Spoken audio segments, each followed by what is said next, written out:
जय गुरु जी। हमारी एक छोटी सी फैमिली थी, 4 जनों की। मैं, मेरी आंटी और मेरी 2 डॉटर्स। और हम बड़ी सिंपल सी लाइफ रहते थे, अपनी फैमिली में ही एंजॉय करते थे। जहाँ भी जाते थे एज अ फैमिली जाते थे, और कोई सोशलाइजिंग या फ्रेंडशिप में कोई ऐसा हमारा कभी कोई इंटरेस्ट रहा ही नहीं। फैमिली के साथ ही जो एंजॉयमेंट थी वो टोटल फैमिली टाइम ही एंजॉय करते थे।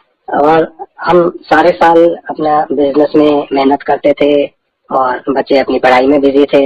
और हम सारे साल बहुत हार्ड वर्क करते थे कि भाई समर वेकेशन में जब बच्चों की छुट्टी होगी तो हम 1 महीना पूरा उनके साथ हॉलीडे के लिए जाएंगे, और एज अ फैमिली पूरा वो टाइम फैमिली को देंगे, और बच्चों को वर्ल्ड दिखाएंगे, उनको कुछ सीखने को मिलेगा, कुछ देखने को मिलेगा। यही एक सोच थी ताकि बच्चे आगे बढ़ सकें, प्रोग्रेस कर सकें। और हमेशा इतने सालों से हम यही करते रहे। पर 2017 में भी ऐसा ही हुआ। हमने अपना समर वेकेशन का हॉलीडे प्लान किया। हम लोगों ने बाहर जाना था।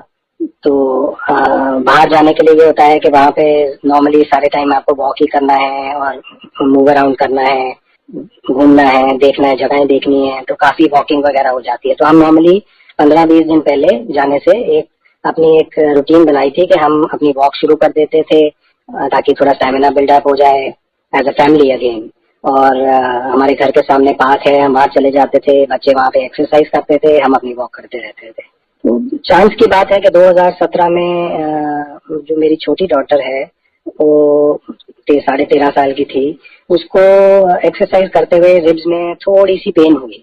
तो एज अ कंसर्न हमने अपने फैमिली फिजिशियन से पूछा, तो उन्होंने कहा कि कुछ नहीं है, एक्सरसाइज में कोई मसल पुल हो गया होगा, तो आप बाम लगाइए, ठीक हो जाएगा। और वो ठीक भी हो गया। फिर करीब हफ्ता निकल गया।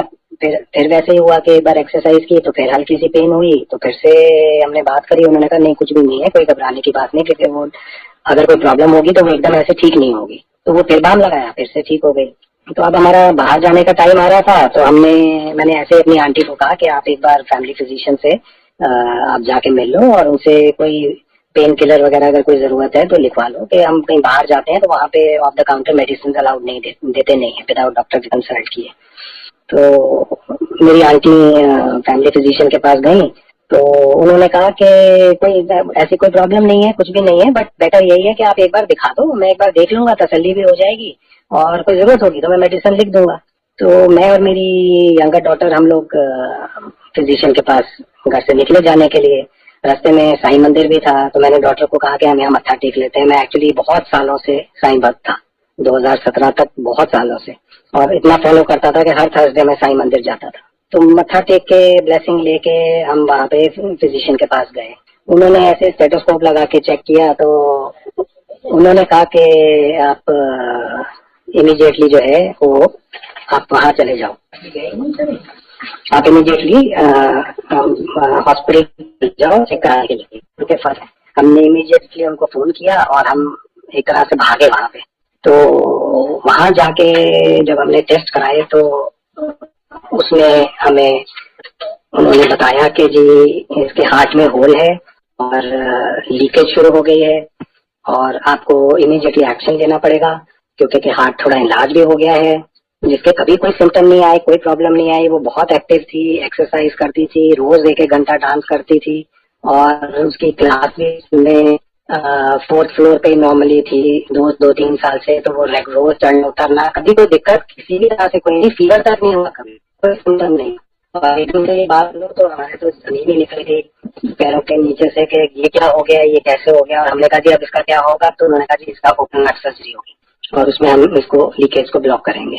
और हम इतना परेशान हो गए, जैसे तैसे करके घर पहुंचे, और घर आके सबने सलाह कि हमें एक सेकंड सर्जरी के लिए, हम सेकंड ओपिनियन के लिए हॉस्पिटल, दूसरे हॉस्पिटल में जाएंगे।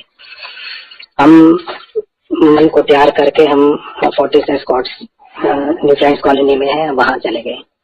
वहां जाके हमने दिखाया, तो वहां भी उन्होंने यही कहा कि जी इसका ओपन हार्ट सर्जरी होगी, और लीकेज है, और उसको प्लग इन करना पड़ेगा।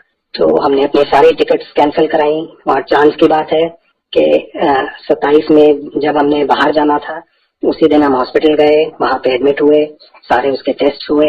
हमने कैसे उसको प्रिपेयर किया, खुद को प्रिपेयर किया इनफैक्ट, और इतना मुश्किल था, लेकिन हमने बच्चे को ऐसे ही समझाने के लिए कि कुछ नहीं है, 2-4 दिन की बात है, कुछ भी नहीं, नॉर्मल है, रूटीन है, सब ठीक हो जाएगा। और सर्जरी हुई, चांस की बात है, सर्जरी ठीक हो गई, थोड़ी स्लाइट प्रॉब्लम थी लेकिन बिल्कुल वो सर्जरी से बाहर आ गई, ठीक हो गया, रिकवर करने लग गई। उन्होंने आईसीयू से रूम में कर दिया, लेकिन उसको भूख नहीं लगती थी, उसकी डाइट बिल्कुल कम हो गई थी। बट डॉक्टर ने कहा मेडिसिन और इन सब चीजों से हो जाता, नॉट टू वरी। हम करीब 16 दिन वहाँ हॉस्पिटल में रहे, हम घर ही नहीं आते थे, मैं और मेरी आंटी, हम वही रहते थे सारे टाइम।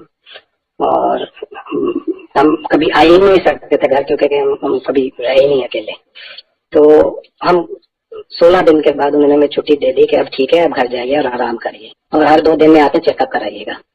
हमने ये हमें सोचा कि सब ठीक हो गया, हम इसमें से निकल आए, बहुत अच्छा हुआ, भगवान का शुक्र है। हमने मंदिरों में जा जाके इतना शुक्राना भी किया, और हम घर आ गए। तकरीबन 1 महीना वो हम घर रहे डॉक्टर के साथ, और हर 2 दिन बाद वो हमें बुलाते थे, पूछते थे कोई नौजिया तो नहीं फील हो रहा, कोई प्रॉब्लम तो नहीं है, नौजिया तो नहीं फील हो रहा, सिर्फ यही बोलते थे। तो हम कहते थे कुछ नहीं है, और सब ठीक चल रहा था। महीने बाद ऑल ऑफ अ सडन आधी रात के करीब उसकी तबीयत खराब होने लग गई। हमने इमीडिएटली डॉक्टर का नंबर था, इमरजेंसी नंबर, उस पर फोन किया। उन्होंने कहा था कभी ऐसे हो तो फोन करना, फोन करा, हॉस्पिटल आ जाओ। हम सुबह 6 बजे 6:30 बजे हॉस्पिटल पहुंच गए, और डॉक्टर अपनी रूटीन में वो 10 बजे ही आए। 3 साढ़े 3 घंटे हम वहाँ कैसे बैठे रहे, क्या क्या हमारे दिमाग में निकल रहा था, बट उनको कोई बॉदर नहीं था, कोई कंसर्न ही नहीं था। डॉक्टर आए, उन्होंने सारे टेस्ट किए, और उन्होंने कहा कि ऐसा है जी, वो लीकेज पेट से शुरू हो गई है। तो हमने कहा क्या मतलब? उन्होंने कहा जी ऐसा है, जो हमने लीक ठीक किया था, तो वो हमने स्टिचेस करके लगाए थे, वो स्टिचेस निकल गए हैं। सो हमने अब सेकंड सर्जरी करनी पड़ेगी, second open heart surgery with in a month. हमने कहा 1 महीना, बच्चा इतना पहले ही वीक हो गया है, डाइट है नहीं। उन्होंने कहा जी करना ही पड़ेगा, और कोई ऑल्टरनेट ही नहीं है। और वैसे भी मैं नेक्स्ट वीक हम बाहर जा रहे हैं अपनी कॉन्फ्रेंस के लिए अब्रॉड। तो हमने सोचा कि वो अब्रॉड जा रहे हैं तो चलो ठीक है, हफ्ता मतलब अभी हमारे पास हफ्ते का टाइम है, थोड़ा अपने आप को प्रिपेयर करेंगे, बच्चे को प्रिपेयर करेंगे। इनफैक्ट डॉक्टर ने कहा कि पापा मुझे 2 दिन दे दो, मैं अपने आप को थोड़ा सा प्रिपेयर तो कर लूँ। हमने कहा कि बेटे हमारे हाथ में नहीं है, ये डॉक्टर्स जो कह रहे हैं वो मानना पड़ेगा, तो हमें करना पड़ेगा। तो हमने डॉक्टर को कहा कि जी चलिए हम सोच के फिर आते हैं। तो उन्होंने कहा जी आते हैं मतलब आप कहाँ जा रहे हैं? आप तो कहीं जा ही नहीं रहे हैं। This is an alarming situation, this is a case of emergency. आप अभी एडमिट होइए, and early morning tomorrow morning मैं इसकी सेकंड सर्जरी कर रहा हूँ।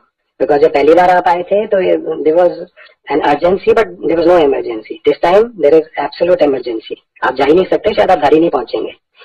हमारे तो हालत खराब हो गई, मतलब क्या बताएं, कुछ बताने लायक भी नहीं है।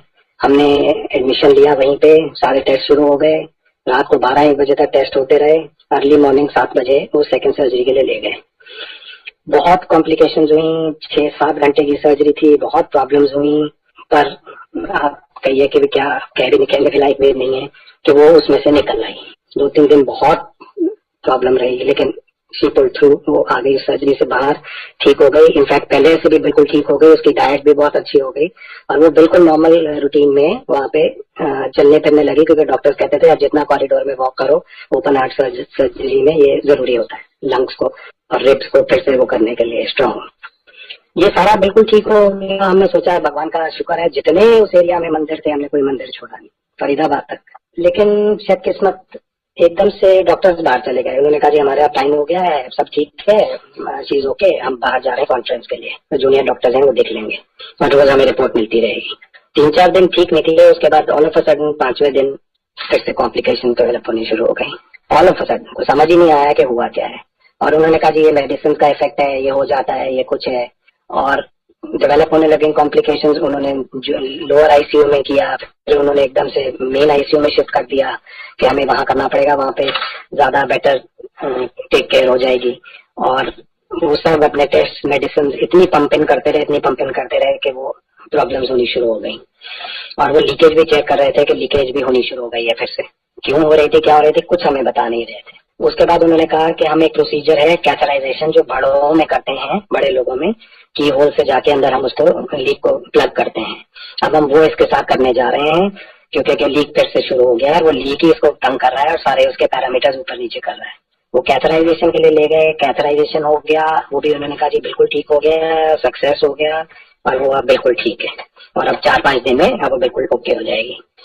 और उस दौरान अब हम हॉस्पिटल में रहते थे, फिर से हमने कभी बाहर गए ही नहीं कि भी कहीं हम जा सके, हम जा ही नहीं सकते थे, घर तो आ ही नहीं सकते थे। तो ऐसे रूटीन में चल रहा था। उन्होंने कहा कैथराइजेशन भी ठीक हो गया, हमने लिया कि चलो अब थोड़ा सा बेटर है, ठीक है। लेकिन पूजा पाठ मंदिर जाना इतना इंटेंस हम सब करते रहे, जो हर एक इंसान करता है, कि हमने कोई बड़ी की नहीं है, कोई बड़ी बात नहीं की। और ऑल ऑफ अ सडन रात को 3 बजे हमें कॉल आया कि जी कॉम्प्लिकेशन डेवलप हो गई है, आप इमीडिएटली जल्दी आओ। हम आईसीयू में भागे तो वहाँ 5 डॉक्टर्स की टीम खड़ी थी। उन्होंने कहा जी वो जो हमने कैथराइजेशन में प्लग इन किया था वो प्लग उड़ गया है और बीपी बहुत गिर गया है, अब हमें बचाना बहुत मुश्किल हो रहा है। तो अब हमने उनके हाथ पैर पकड़ लिए कि हमें तो कुछ क्या करते। तो उन्होंने कहा कि जी चलो हम देखते हैं, कुछ करते हैं। घंटा भर वो कुछ डिसाइड करते रहे, फिर वो 5 डॉक्टर्स वो मिलके एकदम से आए। उन्होंने कहा ऐसा है, हम 3rd सर्जरी के लिए इसको लेके जा रहे हैं और कोई हमारे पास दिखता नहीं कुछ। वो आप सोचो with in 1.5 month 3rd surgery के लिए वो ले गए डॉक्टर को। 6-8 घंटे वो फिर से सर्जरी होती रही, हम बाहर रहे, वो कर रहे, कहते हम ट्राई कर रहे हैं, हम कर रहे हैं, बोलते रहे। और फिर अल्टीमेटली उन्होंने आके हमें जवाब दे दिया कि सॉरी हम नहीं कर सके कुछ। हमारी तो लाइफ ही खत्म हो गई टोटल, मतलब एक टोटल लॉस जो होता है वो हो गया। कुछ समझ नहीं आ रहा था, कुछ बोलने लायक नहीं था, क्या करते कुछ कभी सोचा ही नहीं था कि लाइफ में कभी किसी के साथ बुरा नहीं किया, बट डेस्टिनी ऐसे होती है।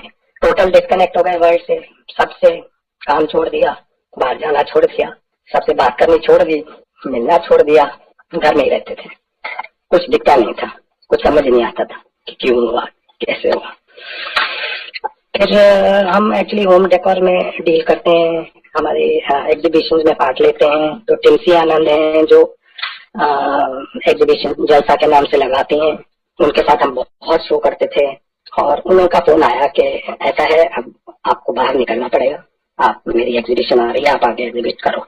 हमने कहा जी हम बिल्कुल इंटरेस्ट नहीं है। उन्होंने कहा कोई बात नहीं, आप बाहर निकलो, आप नहीं तो अंदर ही रह जाओगे, आप निकलो, मैं हेल्प करूंगी, मेरा सारा स्टाफ आपके साथ है हेल्प करने। आप बाहर निकलो, आप आके बस यहाँ बैठो, आप वापस चले जाना थोड़ी देर में, कोई बात नहीं, मेरा स्टाफ हैंडल कर लेगा, लेकिन आप घर से निकलो। हम पता नहीं उनको मना नहीं कर पाए, बहुत इंसिस्ट किया, रोज फोन वो करती थी, हमने उनको हाँ कर दी। एग्जीबिशन से एक दिन पहले रात को मतलब जाके वहाँ पे सामान छोड़ना होता है, क्योंकि सामान बहुत ज्यादा है, अर्ली मॉर्निंग सारा सेटअप करना होता है और एग्जीबिशन शुरू हो जाती है। तो रात को हम वहाँ सामान छोड़ने गए, तो वहाँ टिम्सी जी थी, रात के 12 बजे की बात है। तो वो हमें मिली, उन्होंने अफसोस किया। और उस दिन हमें पता चला कि मेरी डॉटर, यंगर डॉटर जो नहीं रही थी, उसका बर्थडे और टिम्सी आनंद का बर्थडे सेम डेट को होता है, 23 सितंबर। और उन्होंने कहा ये कोइंसिडेंस है, ये कोइंसिडेंस में इनफैक्ट नहीं है, उनकी कहानी कुछ और थी जो मैं आपको बताऊंगा। तो उन्होंने कहा जी ये तभी मैं कहूँ कि इतनी मैं आपको क्यों इतना स्ट्रेस वो इंसिस्ट कर रही थी और क्यों आपके पीछे इतना आ रही थी। सेम डे थे वो दिन, हमें भी पता चला और उनको भी पता चला। और उन्होंने हमें एक गुरुजी का स्वरूप दिया, उन्होंने कहा इनको फॉलो करना शुरू करो, ये सब ठीक करेंगे। हमें उस समय तो हम टोटल लॉस थे, हमें कुछ समझ नहीं आया, लेकिन हमने कभी वो पूजा पाठ के अलावा हमने बहुत मान्यता दी उसको। हमने उस स्वरूप को ले लिया, हम कोई पर्स वर्स कुछ नहीं लेके गए थे, तो हमने एक बैग खोला जिसमें हमारे लेजर के गोल्डन मैट्स होते हैं मिरर के, हमने उसमें वो स्वरूप रख दिया और वो सामान के साथ वहीं छोड़ दिया। नेक्स्ट डे एग्जीबिशन हुई, हमने एग्जिबिट किया, कुछ सामान बिका, लोग आ रहे हैं जा रहे हैं, हम टोटल लॉस थे, हमें कुछ समझ नहीं, हम बैठे हुए थे लेकिन कोई मन नहीं था, बुरी हालत थी, क्योंकि आप समझ सकते हैं हम किससे गुजर रहे। शाम जैसे तैसे हुई, हम सोच रहे थे कभी खत्म हुआ, हम घर आ गए सामान लेके। उसके बाद हमें एक दिन एक फोन आया एक आंटी का, और उन्होंने कहा कि ऐसा है जी, मैंने आपकी एग्जीबिशन से कुछ मैट खरीदे थे लेजर के, तो वो मुझे और चाहिए। तो मेरी आंटी ने कहा कि कहती मैंने 4 मैट लिए थे। तो मेरी आंटी ने कहा कि हाँ नॉर्मली लोगों की टेबल 8 सीटर 6 सीटर होती है, तो आपको और चाहिए होंगे तो हम दे देंगे। तो बात करते करते मेरी आंटी ने उनसे ये जिक्र किया मेरी यंगर डॉटर के बारे में, कैसे ऐसे हो गया। तो उन्होंने सारी कहानी सुनी, तो उन्होंने फिर बताया कि ऐसा है, वैसे हमें कहना नहीं चाहिए, पर मैं आपको बता रही हूँ क्योंकि आपके साथ ये सब ऐसा हुआ है कि वो जो मैट्स मैं आपसे लेके गई थी वो मेरे घर के लिए नहीं थे, वो गुरुजी की समाधि पे चढ़े थे 4 मैट। और अब दिवाली आ रही है तो उनको वो मैट्स बहुत पसंद आए हैं, तो और मैट्स चाहिए। तो एकदम से हमें रियलाइजेशन हुई कि ये गुरुजी के, तो वो गुरुजी का जो स्वरूप था टिम्सी जी ने दिया था, वो हमने उसी बैग में डाला था जिस बैग से मैट बिके थे, और हमने जब मैट भी निकाल के दिया स्वरूप उसी के अंदर था गुरुजी का। ये गुरुजी की लीला थी। और उन्होंने 4 मैट्स और हमें कहा कि आप चाहिए, तो हमने कहा कोई बात नहीं, और हम इसके कोई पैसे भी नहीं लेंगे। पैसे बहुत छोटी चीज थी, पैसे तो कोई बात ही नहीं थी। हमने कहा जी ये हम खुद देंगे ये मैट्स। तो उन्होंने कहा ठीक है, आप कल सुबह बड़े मंदिर आओ और ये मैट्स आप वहाँ पे हैंड ओवर कर देना। मंदिर में तो कोई जाना अलाउड नहीं है, दिवाली की प्रिपरेशन से मंदिर बंद है, तो आप वहाँ एक आंटी को हैंड ओवर कर देना, लेकिन आप आओ और वहाँ पे खुद दे दो। तो हम बड़े मंदिर गए वो मैट्स देने के लिए। वहाँ आंटी की वेट कर रहे थे, बाहर बैठे थे, तो कोई सेवादार आए, उन्होंने मेरी आंटी को कहा कि आप यहाँ झाड़ू लगा दोगे मेन गेट पे। तो आंटी ने कहा हाँ क्यों नहीं, हम लगा देंगे।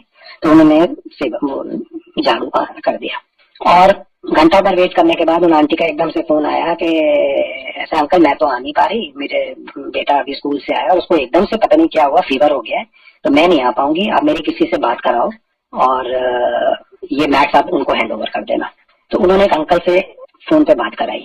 उन अंकल ने हमें कहा कि आप ऐसा करो, ये मैट्स आप खुद जाके चुपचाप जाओ, मंदिर बंद है, आप चुपचाप जाओ और समाधि पे जाके खुद ये मैट्स चढ़ा दो और बाहर आ जाना, सीधा जाना नहीं कहीं क्योंकि मंदिर बंद है। हमने कहा जी जैसे गुरु जी की मर्जी। हम अंदर गए, मत्था टेका, मैट चढ़ाए समाधि पे और हम बाहर आ गए। और ये गुरु जी की लीला थी, दिवाली प्रिपरेशन में मंदिर बंद है, उन्होंने हमें जाने दिया अंदर। हम कुछ कोई भी नहीं थे, हम जानते भी नहीं थे कुछ, लेकिन गुरु जी अपनी महिमा दिखा रहे थे। उसके बाद हमने वापस आ गए मंदिर, हमें अच्छा भी लगा, बहुत बहुत पीस एंड क्वाइट, इतना नीट एंड क्लीन, बिल्कुल बहुत, मतलब हमने कभी ऐसा देखा ही नहीं आज तक कोई मंदिर। लेकिन क्योंकि जिस दौर से हम गुजर रहे थे कुछ नहीं आ रहा था। फिर हमने किसी को कंसल्ट भी किया पता लगाने के लिए कि ये क्यों हुआ हमारे साथ, ये क्या हुआ। और एक ऑटोमेटिक राइटिंग होती है जिसमें मैसेजेस आते हैं ऊपर से, मतलब आपका सोल मैसेज देती है कि ये क्या हुआ, कैसे हुआ, मतलब कुछ ऐसे। तो हम पता करना चाहते थे कि भाई हमने कभी किसी का जाने अनजाने कभी बुरा नहीं किया, कुछ नहीं किया, किसी से हमें कोई लेना देना भी कभी नहीं था, तो ये हमारे साथ ऐसा हुआ तो क्यों हुआ। तो मेरी आंटी गई इस ऑटोमेटिक राइटिंग के लिए, वहाँ ये सब पता करने के लिए। ब्लू प्रिंट होता है, बहुत सी चीजें होती है। तो वहाँ पे जो जिनके पास गई थी उन्होंने कहा कि ऐसा है जी, मैं अभी आपका ये ब्लू को ऑटोमेटिक राइटिंग में मैसेज आ रहा है क्योंकि your daughter is here, message to give you messages. और उन्होंने वो क्या होता है लिखना शुरू कर देते हैं पेपर पे। तो उन्होंने बताया कि डॉटर मैसेज दे रही है आपकी that I have reached here, I am absolutely okay, मैं बिल्कुल ठीक हूँ और आप मेरी चिंता नहीं करो, ये डेस्टिन था, ये होना ही था। और गुरुजी हैं जिन्होंने मुझे यहाँ पे ऊपर रिसीव किया है और गुरुजी ही मुझे वापस भेज रहे हैं। एंड मैं वापस आऊंगी, मैं आपके पास फिर से वापस आऊंगी, मैं सेम सोल ही आपके पास वापस आऊंगी, गुरुजी कह रहे हैं। वो मुझे प्रोटेक्ट कर रहे हैं, वो मेरा ध्यान रख रहे हैं और मैं आपके पास वापस आ रही हूँ, थोड़ा टाइम लगेगा लेकिन मैं आपके पास वापस आऊंगी। और साथ में और भी काफी उन्होंने मैसेजेस दिए और साथ में एक मैसेज आया कि and Guruji saying thank you for the mats. तो जो इंसान ये ऑटोमेटिक राइटिंग कर रहा था उसको ये सब तो समझ आ गया कि सोल मैसेज दे रही है कि मैं वापस आ रही हूँ और सब है, बट वो गुरुजी को जानता भी नहीं था। उसने कहा जी ये मैसेज आ रहा है कि Guruji saying thank you for the mats. तो मुझे ये समझ नहीं आ रहा है कि ये कौन से मैट्स हैं और ये कौन गुरुजी हैं जो ये कह रहे हैं thank you for the mats, क्योंकि वो ये जानते ही नहीं थे कि हमने जो मैट्स गुरुजी ने हमसे समाधि में चढ़वाए थे ये उसका थैंक यू है। हमारा यकीन और पक्का हो गया, हमने गुरुजी का शुक्राना करना शुरू कर दिया और हमें लगा कि भाई गुरुजी कुछ हमारे लिए पॉजिटिव कर रहे हैं। एक्चुअली गुरुजी भगवान है, सुपर पावर है, बट हमें कुछ भी नहीं पता था। हम as a layman, as a human, हम उनको कभी कभी बिलीव ही नहीं किया हमने कि ऐसा कुछ भी ऐसा हो सकता है, बट हमें कुछ पॉजिटिविटी दिखनी शुरू हो गई।